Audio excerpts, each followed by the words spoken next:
ಶೃಂಗೇರಿಗೆ ಭಕ್ತಿಪೂರ್ವಕ ನನ್ನ ನಮನಗಳು. ವಿದ್ಯೆಯೇ ನಮ್ಮ ಬದುಕಿನ ಜ್ಯೋತಿ, ಸಂಘಟನೆಯೇ ನಮ್ಮ ಗೆಲುವಿನ ಸ್ಫೂರ್ತಿ. ಬ್ರಹ್ಮಶ್ರೀ ನಾರಾಯಣ ಗುರುಗಳ ತತ್ವವೇ ನಮಗೆ ದಾರಿ. ಸಮುದಾಯದ ಸೇವೆಯೇ ನಮ್ಮ ಶ್ರೀ JP ನಾರಾಯಣ ಸ್ವಾಮಿಯ ಪ್ರತಿಷ್ಠಾನದ ಗುರಿಯಂತೂ ನಾವು ಅಲ್ಲಿಂದ ಇಲ್ಲಿವರೆಗೂ ಹಾಕಿಕೊಂಡು ಬಂದಂಥ ಒಂದು ಧ್ಯೇಯವಾಕ್ಯ ಅಂತ ಹೇಳ್ಬೋದು. ಮಾನ್ಯ ಅಧ್ಯಕ್ಷರೇ, ವೇದಿಕೆಯಲ್ಲಿ ಉಪಸ್ಥಿತರಿರುವ ಗಣ್ಯರೇ, ಆದರಣೀಯ ಪೋಷಕರೇ ಹಾಗೂ ವಿದ್ಯಾರ್ಥಿ ಬಂಧು ಮಿತ್ರರೇ, ಶ್ರೀ JP ನಾರಾಯಣ ಸ್ವಾಮಿ ಪ್ರತಿಷ್ಠಾನ ಅಂತ ಏನಿದೆ ಅಲ್ಲ, ಅದು ಒಂದು ಸಂಸ್ಥೆ ಅಂತ ಅಲ್ಲ, ಟ್ರಸ್ಟ್ ಅಂತ ಅಲ್ಲ, ಸಮುದಾಯಕ್ಕಾಗಿ ಅವರ ಒಂದು ಭಾಗವನ್ನು ಮೀಸಲಿಟ್ಟು ಕೆಲಸವನ್ನು ಇರ್ತಕ್ಕಂಥ ನವರತ್ನಗಳ ಒಂದು ಗುಂಪು ಅಂತ ಹೇಳ್ಬೋದು. ಅವ್ರಿಗೆ ಏನು ಸಮಾಜ ನಮ್ದೆಲ್ಲ ಇದೆಯಪ್ಪ, ಯಾಕೆ ಬೇಕು ಇದೆಲ್ಲ ಅಂತ ಅಂದ್ಕೊಂಡು ಮನೇಲಿ ಕುತ್ಕೋಬೋದಾಗಿತ್ತು. ನಾವು ಮುಂದೆ ಬಂದಿದ್ದೀವಿ, ನಮ್ಮ ಹಳ್ಳಿಗಳು ಮುಂದೆ ಬರಲಿ, ಹಳ್ಳಿಗಳಲ್ಲಿ ಇರ್ತಕ್ಕಂಥ ಪ್ರತಿಭೆ ಮುಂದೆ ಬರಲಿ, ನಮ್ಮ ಒಂದು ಇರ್ತಕ್ಕಂಥ 4 ಪಾಲಲ್ಲಿ 1 ಪಾಲನ್ನು ಸಮುದಾಯಕ್ಕಾಗಿ ಮಾಡೋಣ ಅನ್ನೋ ಒಂದು ಇದರಿಂದ ಮಾಡ್ಕೊಂಡು ಬರ್ತಕ್ಕಂಥ ಒಂದು ಟೀಮ್ ಅಂತ ಹೇಳ್ಬೋದು.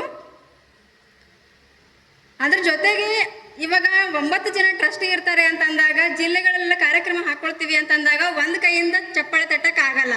ಇಲ್ಲೆಲ್ಲ ಇರ್ತಕ್ಕಂಥ ವಿಭಾಗೀಯ ಸಂಚಾಲಕರಿರ್ಬೋದು, ತಾಲೂಕಾ ಸಂಚಾಲಕರಾಗಿರ್ಬೋದು, ಮತ್ತು ಜಿಲ್ಲಾ ಅವರೆಲ್ಲ ಸಾಥ್ ಕೊಟ್ಟಾಗ ಮಾತ್ರ ನಾವು ಜಿಲ್ಲೆಗಳಲ್ಲಿ ಹೋಗಿ ಕಾರ್ಯಕ್ರಮ ಆಯೋಜಿಸಿ ವಿದ್ಯಾರ್ಥಿಗಳಿಗೆ ತಲುಪಿಸಿ ನಮ್ದು ಏನೇನು ಯೋಜನೆಗಳಿದ್ದಾವೆ ಅಂತ ವಿಷಯ ತಲುಪಿಸಿದಾಗ ಮಾತ್ರ ಅಷ್ಟೆಲ್ಲ ಮಾಡ್ಕೊಂಡು ಬಂದ್ರು. ಇವತ್ತೆಲ್ಲ ಬಂದಿರತಕ್ಕಂಥವ್ರು ಪೇರೆಂಟ್ಸ್ ಮಾತ್ರ ಬಂದಿದ್ದೀರಾ. ವಿದ್ಯಾರ್ಥಿಗಳು ಎಲ್ಲಿ ಅಂತ ಕೇಳಿದ್ರೆ ಯಾರು ಎಕ್ಸಾಮ್ ಇದಾವೆ ಅಂತ ಅಂತೀರಾ. ಇಲ್ಲಿ ನಾವು ಚೆಕ್ ಕೊಡ್ಬೇಕಾದ್ರೆ ಪೇರೆಂಟ್ಸಿಗೆ ಕೊಡ್ತಾ ಇದ್ದೀವಾ ಅಥವಾ ವಿದ್ಯಾರ್ಥಿಗಳಿಗೆ ಕೊಡ್ತಾ ಇದ್ದೀವಾ? ನೋಡಿದವ್ರಿಗೆ ಅದೊಂದು ಫೋಟೋಶೂಟಲ್ಲಿ ಗೊತ್ತಾಗುತ್ತಲ್ವಾ. ಆಮೇಲೆ ನಾವು ಏನೇನೋ ಹಾಕಿರ್ತೀವಿ, ಅದನ್ನು ಏನೇನೋ ಮಾಡಿರ್ತೀರ. ಬಂದಾಗಂತೂ ಎಲ್ಲ ವಿದ್ಯಾರ್ಥಿಗಳಲ್ಲಿ ಕೇವಲ 8 ಜನ ವಿದ್ಯಾರ್ಥಿಗಳು ಮಾತ್ರ ನೀವು ಅಪ್ಲಿಕೇಶನ್ ಫಾರ್ಮ್ನ ತೊಗೊಂಡು ಬಂದಿದ್ದಾರ. CSR ಫಾರ್ಮ್ ಅಂತ ಯಾರು ನೋಡಿದಾರೋ ಇಲ್ಲ ಅಂತ ಒಂದು ಸ್ವಲ್ಪನೂ ಇಲ್ಲ, ನಾವು ನೋಡಿಲ್ಲ ಅಂತ ಸಲೀಸಾಗಿ ಹೇಳ್ತೀರಾ. ಈ ಥರ ಎಲ್ಲ ಮಾಡೋಕ್ಕೆ ಹೋಗಬೇಡಿ. ಹಾಕಿದ್ದಂಥ ಮಾಹಿತಿಯನ್ನು ಗಮನಿಸಿ, ನಿಮಗಾಗಿ ಅಂತಲೇ ನಾವು ಮಾಡ್ತಾ ಇರೋದು. ನಿಮ್ಮಿಂದ ನಮ್ಮ ಪ್ರತಿಷ್ಠಾನ ಏನಾದರೂ ಬಯಸ್ತಾ ಇದೆ ಅಂತಂದರೆ ನಿಮ್ಮ ಏಳಿಗೆ, ಸಮುದಾಯದ ಅಭಿವೃದ್ಧಿ, ಅದನ್ನು ಮಾತ್ರ ನಾವು ಕೇಳ್ತಾ ಇದ್ದೀವಿ. ಇಲ್ಲಿ ಕೂತಿರ್ತಕ್ಕಂಥ ಇದರೆಲ್ಲ ಅವ್ರ ಶ್ರಮ ಎಷ್ಟಿರುತ್ತೆ ಅಂತ ನೀವು ಕಾಣ್ತಾ ಇರ್ಬೋದು. ಬಟ್ ಅವ್ರು ಒಂದು ಹೂವಿಗೆ ಕೂಡ ಆಸೆ ಪಡೋವಂಥ ಮನಸ್ಸುಗಳು ಅವರದ್ದಲ್ಲ. ಒಂದು ಹೂವು ಕೊಡ್ತೀವಿ ಅಂದರೂ ಕೂಡ ಬೇಡ ಅನ್ನೋ ಒಂದು ಮನಸ್ಥಿತಿಯಲ್ಲಿ ಸಮಾಜ ಸೇವೆ ಮಾಡಬೇಕು ಅನ್ನೋ ಒಂದು ಗುಣದಲ್ಲಿ ಅವ್ರು ಬಂದಿರ್ತಕ್ಕಂಥದ್ದು. ಈಗಾಗಲೇ ಅವರೆಲ್ಲ ಹೇಳಿದ್ದಾರೆ, ಇದು ಮತ್ತೆ ನಾನು ಹೆಚ್ಚಿಗೆ ಹೇಳೋದು ಬೇಕಿಲ್ಲ. ದಾನ ಮಾಡೋಕ್ಕಂತ ಸಾಕಷ್ಟು ಜನ ಯಾರು ಮುಂದೆ ಬರಲ್ಲ. ಈಗ ನಾವು 1 ರೂಪಾಯಿ ಯಾರಿಗಾದ್ರೂ ಕೊಟ್ಟಿರ್ತೀವಿ, ಅಯ್ಯೋ ನಾನು ಯಾರಿಗೋ 1 ರೂಪಾಯಿ ಕೊಟ್ಬಿಟ್ನಲ್ಲ ಅಂತ 10 ಸರ್ತಿ ಯೋಚನೆ ಮಾಡ್ತೀವಿ. ಈ ಪ್ರಸ್ತುತ ದಿನಗಳಲ್ಲಿ ಆ ಒಂದು ಬುದ್ಧಿಮಟ್ಟ ಇರ್ತಕ್ಕಂಥ ಜನಗಳ ಬಳಿ ಒಂದು ವರ್ಷಕ್ಕೆ 2 ಕೋಟಿವರೆಗೂ ವ್ಯಯ ಮಾಡ್ತಾರೆ ಅಂದಾಗ ಅವ್ರು ಏನು ಕೇಳ್ತಿದ್ದಾರೆ ನಮ್ಮಿಂದ? ನಿಮ್ಮ ಒಂದು ಏಳಿಗೆಯನ್ನು ಕೇಳ್ತಾ ಇದ್ದಾರೆ. ಏನು ಕೇಳ್ತಾ ಇದ್ದಾರೆ? ಏಳಿಗೆ ಮಾತ್ರ ಕೇಳ್ತಾ ಇದ್ದೀವಿ. ನೀವು ನಿಮಗೆ ಏನು ಮಾಡಿದ್ದೀರಾ ಅಂತ ನಮಗೆ ರಿಟರ್ನ್ ಕೊಡಿ ಅಂತ ಕೇಳ್ತಾ ಇಲ್ಲ ಅಲ್ವಾ? ಹಾಗಿದ್ದಾಗ ನಮ್ಮ ಕರ್ತವ್ಯ ಏನಾಗಿರುತ್ತೆ? ನೀವು ಒಂದು ನೆಲೆ ನಿಂತಾಗ ನಾವು ಸಮುದಾಯಕ್ಕೆ ಏನಾದರೂ ಮಾಡ್ತೀವಿ ಅನ್ನೋದು ಮಾತ್ರ ಬೇಕಾಗುತ್ತೆ ಆ ಟೈಮಲ್ಲಿ. ಇಲ್ಲಿ ಎಷ್ಟು ಜನ ಡಿಗ್ರಿ ಓದ್ತಾ ಇದ್ದೀರಾ, BE ಓದ್ತಾ ಇದ್ದೀರಾ, ಎಲ್ರಿಗೂ ಬೇಸಿಕ್ ಆದಂಥ ಒಂದು ಹಾಕಿರೋ ಏನು ಮೆಸೇಜ್ ಹಾಕಿರ್ತೀವಿ ಅದನ್ನಾದರೂ ಗ್ರಹಿಸಬೇಕಾದದ್ದು. ವಾಟ್ಸಪ್ಪಿಗೆ ಯಾರು ಹೋಗಲ್ವಾ? ನೀವು ಸೋಷಿಯಲ್ ಮೀಡಿಯಾಗಳು ಯಾರು ಟಚ್ ಮಾಡಲ್ವಾ? ಎಕ್ಸಾಮ್ ಅಂತ ಹೇಳ್ಬಿಟ್ಟು ಎಕ್ಸಾಮಲ್ಲಿ ನಂಗೆ ಎಷ್ಟೋ ಜನ ವಿದ್ಯಾರ್ಥಿಗಳು ಪೋಲ್ ಹಾಕಿದ್ದೀನಿ, ಮೆಸೇಜ್ ಹಾಕಿದ್ದೀನಿ, ಡಾಕ್ಯುಮೆಂಟ್ಸ್ ಹಾಕಿ ಏನು ಮಾಡಬೇಕು ಪ್ರತಿಯೊಂದು 4 ರಿಂದ 5 ಸರ್ತಿ ಹಾಕಿದ್ದೀನಿ. ಮೇಡಮ್ ಎಕ್ಸಾಮ್ ಇದ್ದು ರೀ, ಅದಕ್ಕೆ ಆಗಿಲ್ಲ ನನಗ್ರಿ ಅಂತ. ಇವತ್ತು ಎಕ್ಸಾಮು, ನಾಳೆನೂ ಎಕ್ಸಾಮ. ಇವಾಗ ಇಲ್ಲಿ ಬಂದಾಗ ನಾವೇನೋ ಅಪ್ಲಿಕೇಶನ್ ತಂದ್ವಿ, ಕೊಟ್ವಿ. ನೆಕ್ಸ್ಟ್ ಟೈಮ್ ದಯವಿಟ್ಟು ಯಾರೋ ಆ ಥರ ಮಾಡೋಕ್ಕೆ ಹೋಗಬೇಡಿ. ಇವತ್ತು ಅಪ್ಲಿಕೇಶನ್ ತಗೋತೀರ, ನಾವು ತಂದಿದ್ವಿ, ಕೊಟ್ವಿ, ಮತ್ತೆ ಆಮೇಲೆ ನಾವು ನಿಮ್ಮನ್ನು ಕಾಲ್ ಮಾಡಿದಾಗ ನೀವು ಸಿಗಲ್ಲ. ಅದು ಅಪ್ಲಿಕೇಶನ್ ನಮಗೆ ರಿಕ್ವೈರ್ಡ್ ಇರೋ ಸಲುವಾಗಂತಲೇ ನಾವು ಹಾಕಿರ್ತೀವಿ. ಹಾಕಬೇಕಾದ್ರೆ ನಾವೇನು ಕೇಳಿರ್ತೀವಿ? ಶ್ರೀ JP ನಾರಾಯಣ ಸ್ವಾಮಿ ಪ್ರತಿಷ್ಠಾನದ ಅಪ್ಲಿಕೇಶನ್ ಕೇಳಿರ್ತೀವಿ. ಅದನ್ನೇ ಪ್ರಿಂಟ್ ತೊಗೊಂಡು ಬಂದು ನೀವು ಮತ್ತೆ ನಾವು ವಿದ್ಯಾರ್ಥಿ ವೇತನ ಕೊಡಬೇಕಾದ್ರೆ ತಂದಿರ್ತೀರ. ಅದನ್ನ ತರೋದಲ್ಲ. ನಾವು CSR ಫಾರ್ಮ್ ಅಂತ ಪರ್ಟಿಕ್ಯುಲರಾಗಿ ಬರೆದು PDF ಅನ್ನು ಹಾಕಿರ್ತೀವಿ. ಗಮನಿಸಿ ಸ್ವಲ್ಪ. ನಿಮಗೆ ಇಲ್ಲದೆ ಇರ್ತಕ್ಕಂಥದ್ದು ನಿಮ್ಮ ಪೇರೆಂಟ್ಸಿಗೆ ಅಜ್ಜ ಮತ್ತು ಅಜ್ಜಿ ಫೋನ್ ಮಾಡ್ತಾರೆ, ನಮ್ಮ ಅಮ್ಮಗಳ ಹೆಸರು ಬಂದಿಲ್ಲ, ನನಗೆ ಯಾಕೆ ಬಂದಿಲ್ಲ ಹೇಳಿ ಅಂತ. ಅವ್ರಿಗೆ ಇರ್ತಕ್ಕಂಥದ್ದು ನಿಮ್ಮ ಹತ್ರ ಬೇಡವಾ? ನಾವು ಲಿಸ್ಟ್ ಬಿಟ್ಟಿರ್ತೀವಿ, ಯಾರು ಆಯ್ಕೆ ಆಗಿದ್ದೀವಿ, ಯಾರು ಆಯ್ಕೆ ಆಗಿಲ್ಲ, ಯಾಕೆ ರಿಜೆಕ್ಟ್ ಆಗಿದೆ, ನಾವೇನು ತಪ್ಪು ಮಾಡಿದ್ದೀವಿ ಅನ್ನೋದನ್ನು ಗ್ರಹಿಸಬೇಕಾಗಿದ್ದು.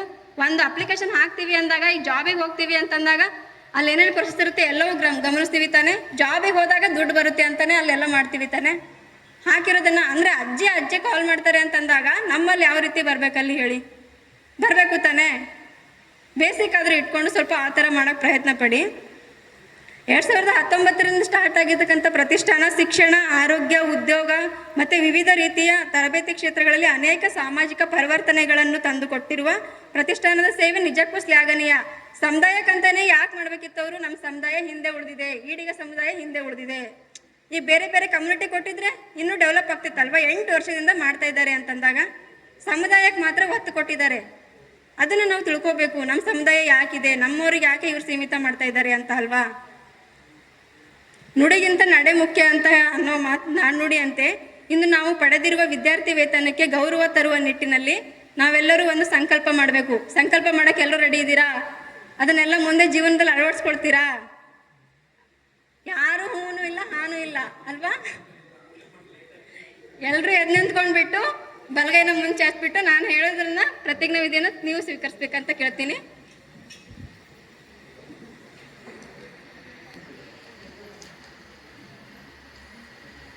ಬಲಗೈನ ಮುಂದೆ ಚಾಚಿ.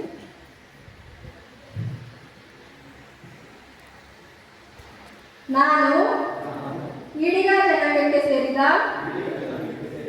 ವಿದ್ಯಾರ್ಥಿ ಶ್ರೀ ಜೆ.ಪಿ. ನಾರಾಯಣ ಸ್ವಾಮಿ ಪ್ರತಿಷ್ಠಾನ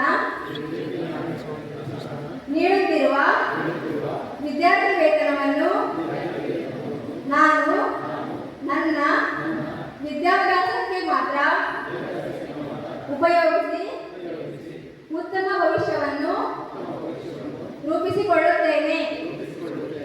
ನನ್ನ ವಿದ್ಯಾರ್ಥಿ ಜೀವನದ ಎಲ್ಲ ಕರ್ತವ್ಯಗಳನ್ನು ಅರಿತು ನನ್ನ ಕುಟುಂಬ ಮತ್ತು ಈ ಸಮಾಜಕ್ಕೆ ಉತ್ತಮ ಗುಣ ಮತ್ತು ವ್ಯಕ್ತಿತ್ವವುಳ್ಳ ಪ್ರಜೆಯಾಗಿ ಬೆಳೆಯುತ್ತೇನೆ.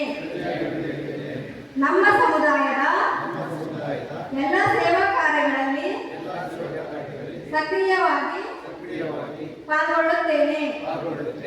ನನ್ನ ಸುತ್ತಮುತ್ತಲಿನ ಪರಿಸರ ಸ್ನೇಹಿ ಕಾರ್ಯಕ್ರಮಗಳಲ್ಲಿ ನನ್ನನ್ನು ನಾನು ತೊಡಗಿಸಿಕೊಳ್ಳುತ್ತೇನೆ.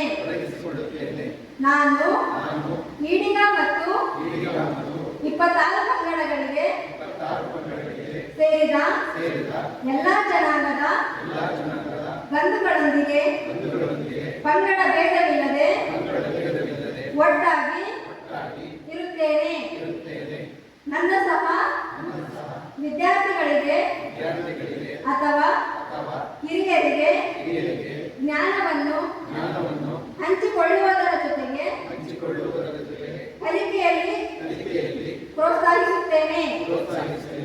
ಸಮಾಜದ ಸೇವೆಯ ಮಹತ್ವವನ್ನು ಮನಗಂಡ ನಾನು ಜೀವನದಲ್ಲಿ ಉತ್ತಮ ಸ್ಥಾನದಲ್ಲಿ ನೆಲೆಸಿದಾಗ ಸಮುದಾಯ ಮಾಡುತ್ತಿರುವ ಸಮಾಜ ಸೇವೆಯಲ್ಲಿ ನನ್ನ ಶಕ್ತಿಗನುಗುಣವಾಗಿ ಅವರ ಕೈ ಜೋಡಿಸಿ ಸೇವೆಯನ್ನು ಸಲ್ಲಿಸುತ್ತೇನೆ. ನಾನು ನಮ್ಮ ಸಮುದಾಯಕ್ಕೆ ಬೆಂಬಲವಾಗಿ ಧನಾತ್ಮಕವಾಗಿ ಪರಿಣಾಮವನ್ನು ಸಾರುತ್ತಾ ಬ್ರಹ್ಮಶ್ರೀ ನಾರಾಯಣ ಗುರುಗಳ ಸಾಕ್ಷಿಯಾಗಿ ಈ ಮೂಲಕ ಪ್ರಮಾಣವನ್ನು ಸ್ವೀಕರಿಸುತ್ತೇನೆ. ಪ್ರತಿಜ್ಞೆಯಲ್ಲಿ ಭಾಗವಹಿಸುವ ಸರ್ವರಿಗೆ ಧನ್ಯವಾದಗಳು. ಇಂದು ನಾವು ಏನು ವಿಚಾರ ಮಾಡಿದೀವಲ್ಲ ಪ್ರತಿಜ್ಞೆಯನ್ನು, ಅದು ಕೇವಲ ಮಾತುಗಳಾಗಿ ಉಳಿದೇನೆ ಕಾರ್ಯರೂಪದಲ್ಲಿ ಬಂದಾಗ ಅದಕ್ಕೊಂದು ಅರ್ಥವನ್ನು ಉಂಟಾಗುತ್ತೆ ಅಂತ ಹೇಳ್ಬೋದು. ಚರ್ಚೋಗೋದಿಗೆ ಮತ್ತೆ ಪ್ರತಿಜ್ಞೆ ಮಾಡ್ತೀವಿ. ಮತ್ತೆ ನಮ್ಮ ಭೇಟಿ ಯಾವಾಗ? ನವೆಂಬರ್ ತಾನೆ? November February. ಆಮೇಲೆ ಮತ್ತೆ ಅದೇ ಕತೆ 8 ವರ್ಷದಿಂದ ಅದೇ ಬರ್ತಾ ಇರೋದು ನಿಮ್ಮ ಪ್ರತಿಷ್ಠಾನಕ್ಕೆ. ಅದೇನು ಕೇಳ್ತಾ ಇರೋದು ನಿಮ್ಗೆ ಅದಷ್ಟೇ ಕೇಳ್ತಾ ಇರೋದು ಅಲ್ವಾ? ಇಂದು ನಾವು ಉಚ್ಚರಿಸಿದ ಪ್ರತಿನಿಧಿಗಳನ್ನು ಕೇವಲ ಮಾತುಗಳಾಗಿರುತ್ತೆ, ನಮ್ಮ ಕಾರ್ಯರೂಪದಲ್ಲಿ ತಗೊಂಡ್ಬನ್ನಿ ಅಂತ ಹೇಳಕ್ಕೆ ಇಷ್ಟಪಡ್ತೀನಿ.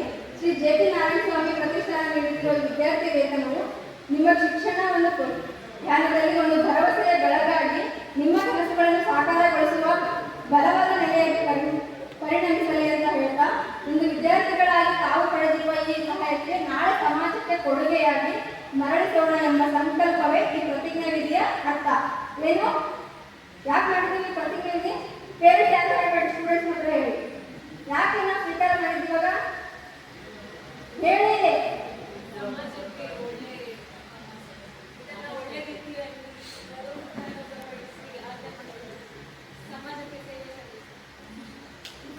ಒಬ್ಬರಾದ್ರೂ ಹೇಳಿದ್ರು ಕುಟುಂಬಕ್ಕೆ ನೀವು ವಿದ್ಯಾರ್ಥಿಗಳಾಗಿ ನಾವು ಪಡೆದಿರುವ ಈ ಸಹಾಯಕ್ಕೆ ನಾಳೆ ಸಮಾಜಕ್ಕೆ ಕೊಡುಗೆ ನೀಡಬೇಕು ಅನ್ನೋ ಕಾರಣಕ್ಕಾಗಿ ನಾವು ಕಳೆದ 2 ವರ್ಷದಿಂದ ಈ ತರ ಆದ್ರೂ ಮಾಡಿದಾಗ ಒಬ್ಬ ಮೈಂಡಲ್ಲಾದ್ರೂ ಅದು ಒಂದು ಬರುತ್ತಾ ಅನ್ನೋ ಉದ್ದೇಶ ಇಟ್ಕೊಂಡು ಈ ಪ್ರತಿಜ್ಞೆಯನ್ನು 2 ವರ್ಷದಿಂದ ಮುಗಿಸ್ತಾ ಬರ್ತಾ ಇರೋದು. ಈ ಅಮ್ಮನ ಅವಕಾಶ ನೀಡಿದ್ದಕ್ಕೆ ಎಲ್ಲರಿಗೂ ಧನ್ಯವಾದ ಹೇಳ್ತೀನಿ. ಅದಕ್ಕಿಂತ ಮುಖ್ಯವಾಗಿ ನಾರಾಯಣ ಸ್ವಾಮಿ ಟೀಮ್ ಅವ್ರದ್ದು ಮತ್ತೆ ಇಲ್ಲಿ ನಾನು ಮೊದಲ ಸರ್ತಿ ಬಂದಿರೋದು ನಿಮಗೆ ಅವನ ಅವಕಾಶ ಕೊಟ್ಟು ಇಷ್ಟೆಲ್ಲ ಅಚ್ಚುಕಟ್ಟಾಗಿ ಕಾರ್ಯಕ್ರಮ ಮಾಡಿ ಇರ್ತಕ್ಕಂಥ 10 ಇದರಲ್ಲಿ ಇಷ್ಟೊಂದು ಸೇರ್ಸಕ್ಕಂಥ ಪ್ರಯತ್ನ ಮಾಡಿದ್ದಾರೆ. ಪಾಪ ಅವ್ರ ಶ್ರಮನೂ ಇರುತ್ತೆ ಇದರಲ್ಲಿ. ಎಲ್ಲೆಲ್ಲೋ ಇರ್ತೀರಾ ಆ ಕಡೆ ಈ ಕಡೆ ಒಬ್ರು ಬಾರಿ ಸಿಗಲ್ಲ ಒಬ್ರು ಹೆಸರು ಸಿಗಲ್ಲ ಹಾಕಿರೋ ಇದಕ್ಕೆ ಬಂದಿರ್ತಲ್ಲ ನೀವು ಅಂದಾಗ ಯಾವ ರೀತಿ ನಿಮ್ಮನ್ನು ಒಗ್ಗಟ್ಟಾಗಿ ಸೇರಿಸುವಂಥ ಒಂದು ಕೆಲಸ ಇರುತ್ತಲ್ಲ ಅದು ತುಂಬ ಕಷ್ಟದ ಕೆಲಸ. ಎಷ್ಟು ಜನ ಇದಕ್ಕೆ ನಾವು ಹಾಕಿದಂತ ಗಮನಿಸ್ತಿರ್ತೀರಾ ಹೇಳಿ? ಗಮನಿಸ್ತೀರಾ? ಇಲ್ಲಿ ಪೂರ್ಣಸ್ಥಿದ್ದಾರೆ ಅವ್ರ ಜೊತೆಗೆ ನಾನು ಇರೋದು, ಅವ್ರ ಜೊತೆ ನಾನು ಇದ್ದೀನಿ ಅಂತಂದ್ರೆ ನಿಮ್ಮ ಮಣ್ಣಿಗೆ ಒಂದು ಇದು ಏನಂತ ಹೇಳ್ಬೇಕಂದ್ರೆ ಅವ್ರದ್ದೇ ಕೆಲಸ ಮಾಡ್ತೀನಿ ನಾನು ಪುಣ್ಯ ಅಂತ ಅನ್ಕೋಬೇಕು. ಯಾಕಂದ್ರೆ ಒಂದು ಹಳ್ಳಿ ಹುಟ್ಕೊಂಡು ಒಂದು ಸಿಟಿಗೆ ಹೋಗಿ ಅಲ್ಲಿ ಅವ್ರ ಹೆಸರು ಮಾಡ್ತಾರೆ ನಮ್ಮ ಗ್ರಾಮ ಅಭಿವೃದ್ಧಿ ಮಾಡಬೇಕು ಅಂತ ಹೇಳ್ಬಿಟ್ಟು ಬಂದೇ ತಿಳ್ಕೊಂಡಿದ್ದಾರೆ. ಇವಾಗ ಅಲ್ಲಿ ನೀವು ತಿಳ್ಕೊಂಡಿದ್ದೀರಾ ಆ ವೇದಿಕೆ ಇಲ್ಲಿ ಬರಬೇಕು ಅಂತ ಅನ್ಸಲ್ವಾ ನಿಮಗೆ? ಅನ್ಸುತ್ತೆ ತಾನೆ? ನಿಮಗೇನು ಅನ್ಸಲ್ವಾ ಅವ್ರ ಬಗ್ಗೆ? ಅವ್ರಿಗೆ ನೋಡಿದ್ರೆ ಅವರು ಒಬ್ಬ ವಿದ್ಯಾರ್ಥಿಯಲ್ಲೇ ಇದ್ದವರು, ವಿದ್ಯಾರ್ಥಿಯಾಗಿ ಅಲ್ಲಿ ಕೂತ್ಕೊಂಡವ್ರೇನೆ, ಹಳ್ಳಿಯಲ್ಲಿನೇ ಓದಿದ್ದು, ಸರ್ಕಾರಿ ಶಾಲೆಯಲ್ಲೇ ಓದಿದ್ದು. ಇವಾಗ ಒಂದು ದೊಡ್ಡ ಮಟ್ಟದಲ್ಲಿ ಅವ್ರಿಗೆ ಅವ್ರ ಪಾಡಿಗೆ ಅವ್ರು ಮಾಡ್ಕೊಂಡು ಬಿಸ್ನೆಸ್ ಮಾಡ್ಕೊಂಡ್ಬಿಟ್ಟು ನಾನು ಅಭಿವೃದ್ಧಿ ಆಗಿದ್ದೀನಿ ಸಾಕಪ್ಪ ಅಂತ ಅನ್ಕೊಂಡಿದ್ರೆ ಇರ್ಬೋದಿತ್ತಲ್ವ ಆರಾಮಾಗಿ? ಸಮುದಾಯ ಭವನ ಬೇಕಿತ್ತ? ಇವತ್ತು ಇದನ್ನು ಕೂತ್ಕೊಂಡಿರ್ತಕ್ಕಂಥ ಹಾಲು ಇರ್ತಿತ್ತ ಇವತ್ತು? ಅವ್ರು ಯೋಚನೆ ಮಾಡಿರ್ಲಿಲ್ಲ ಅಂದರೆ ಅವ್ರು ಮಾಡ್ತಾ ಇದ್ದಾರೆ ಅಂದರೆ ಹಿಂದ್ಗಡೆ ಅವ್ರ ಜೊತೆಗೆ ಕೂಡಿರ್ತಕ್ಕಂಥ ಪದಾಧಿಕಾರಿಗಳದ್ದು ಇರುತ್ತೆ, ಸಹಾಯ ಮಾಡಿದಂಥ ಸಹಾಯಕ ಹಸ್ತಗಳ ಕೈನೂ ಸಾಕಷ್ಟು ಇರ್ತವೆ. ಅಷ್ಟೆಲ್ಲ ಮಾಡೋದು ನಮ್ಮ ಕೈಯಿಂದನೂ ಆಗಲ್ಲ, ನನ್ನ ಕೈಯಿಂದನೂ ಆಗಲ್ಲ. ನಮ್ಮ ಕೈಯಿಂದ ಎಷ್ಟಾಗುತ್ತೋ ಅಷ್ಟಾದರೂ ಮಾಡ್ಬೇಕಲ್ವಾ? ಇವಾಗ ಅನ್ಸುತ್ತೆ ತಾನೆ ನಮ್ಮ ಸರ್ ಅಲ್ಲಿದ್ದಾರೆ, ನಮ್ಮ ಗ್ರಾಮದೊಂದು ಪ್ರತಿಭೆ ಅಲ್ಲಿದೆ ಅಂತಂದಾಗ ನಾವು ಆ ಸ್ಟೇಜಿಗೆ ಬರಬೇಕು ತಾನೆ? ಬರಬೇಕು ಅಂತೀರಾ ಇಲ್ಲ ಅಂತೀರಾ? ಜಾಸ್ತಿ ಮಾತಾಡಿದ್ರೆ ಬೇಜಾರಾಗಬೇಡಿ, ನಾನು ಇರೋದನ್ನು ಹೇಳ್ತಾ ಇದ್ದೀನಿ. ಮತ್ತೆ ನಿಮ್ಮನ್ನೇ ಭೇಟಿ ನಮಗೆ ನೆಕ್ಸ್ಟ್ ಸಿಗೋದು ನಮ್ಮ ಸ್ಕಾಲರ್ಶಿಪ್ ಅಲ್ಲೇ ಅವಳು ಓದಿದೆ. ಈಗ ನಮ್ಮ ಓದಿ ಚೆನ್ನಾಗಿ ಒಳ್ಳೆ ಓದ್ತಾ ಇದ್ದಾಳೆ, ಚೆನ್ನಾಗಿ ಕೆಲಸ ಮಾಡ್ತಾ ಇದ್ದಾಳೆ ಅಂತ ಹೇಳಿ ಮತ್ತೆ ನಮ್ಮ ಪ್ರತಿಷ್ಠಾನದಲ್ಲಿ ನಮ್ಮ ವರ್ಕ್ ಮಾಡಲಿಕ್ಕೆ ನಾನು ಬಂದಿದ್ದೆ. ನಮ್ಮ ಗುಲ್ಬರ್ಗ ಫಸ್ಟ್ ನಾವು ಹೋದಾಗ ಇವರು ಗುಲ್ಬರ್ಗದಲ್ಲಿ ಈ ತರ ಆಂಕರಿಂಗ್ ಮಾಡ್ತಾ ಇದ್ದೆ. ಅವಾಗಿನ ಸ್ಟೂಡೆಂಟ್ ಅವಳೇ ಬಂದೆಲ್ಲ ಸ್ಟೇಜು ಇದೆಲ್ಲ ರೆಡಿ ಮಾಡ್ತಾ ಇದ್ದೆ. ಅವಳು ವಿದ್ಯಾಭ್ಯಾಸ ಮುಗಿದ ಮೇಲೆ ನಾವು ಅವಳು ವಿಡಿಯೋದಲ್ಲಿ ವರ್ಕ್ ಮಾಡ್ತಾ ಇದ್ದು, ನಾವು ಮತ್ತೆ ತಗೊಂಡಿದ್ವಿ. ನಾನು ನಿಮ್ಮ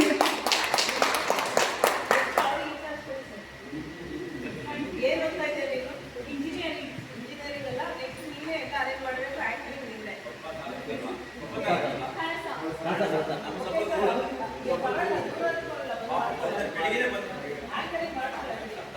ಮಾಡ್ತೀಯಲ್ಲಮ್ಮ, ನೆಕ್ಸ್ಟ್ ಜವಾಬ್ದಾರಿ ನಿಂದೆ. ನಿನ್ನ ವಿದ್ಯಾರ್ಥಿ ವೇತನ ಕಾಯ್ಕೆ ಆದ್ರೂ ಮಾಡಬೇಕು, ಆಗದೆ ಇದ್ರೂ ಮಾಡಬೇಕು. ಸಮುದಾಯ ನಿಂದು, ನಮ್ದಲ್ಲ, ಸರಿನಾ? ಇಲ್ಲಿ 35 ಜನ ಅಪ್ಲಿಕೇಶನ್, ಸರ್ತಿನೂ 35 ಜನನೇ. ಈ ಥರ ಬರೋದಕ್ಕಿಂತ ಮುಂದೆ 65ಕ್ಕೆ ಬಂದು ನಿಲ್ಲಿ. ನೀವು ಎಷ್ಟು ಅವೇರ್ನೆಸ್ ಕೊಡ್ತಾ ಹೋಗ್ತೀರಾ ಅಷ್ಟು ಅವಾಗ ಮಾತ್ರ ಅಪ್ಲಿಕೇಶನ್ ಜಾಸ್ತಿ ಬರ್ತಾ ಹೋಗುತ್ತೆ. ವಿದ್ಯಾರ್ಥಿಗಳಿಗೆ ಅವೇರ್ನೆಸ್ ಕೊಟ್ಟಾಗ ಮಾತ್ರ ಇಲ್ಲಿ ಬಂದು ಇಲ್ಲ ಸಾಧ್ಯ ಆಗುತ್ತಲ್ವಾ? ಯಾರೇ ನಿಮ್ಮನ್ನು ಬಿಟ್ಟು ಕೊಡದೇ ಇರಲ್ಲ ನಾವು. ಅವ್ರು ಕೊಡ್ತೀವಿ, ನಿಮಗೂ ಕೊಡ್ತೀವಿ. ತುಂಬಾ ಜನ ಕೊಡ್ಸಿ ನಾವು 216 ಜನ ಕೊಟ್ಟು ಬಂದಿದ್ದೀವಿ ಗುಲ್ಬರ್ಗದಲ್ಲಿ. ಸರ್ ಹೇಳಿದ್ರಲ್ಲ, ಇಲ್ಲಿ ಬರೀ 35 ಜನ ತಗೊಂಡಿದ್ದೀರಾ.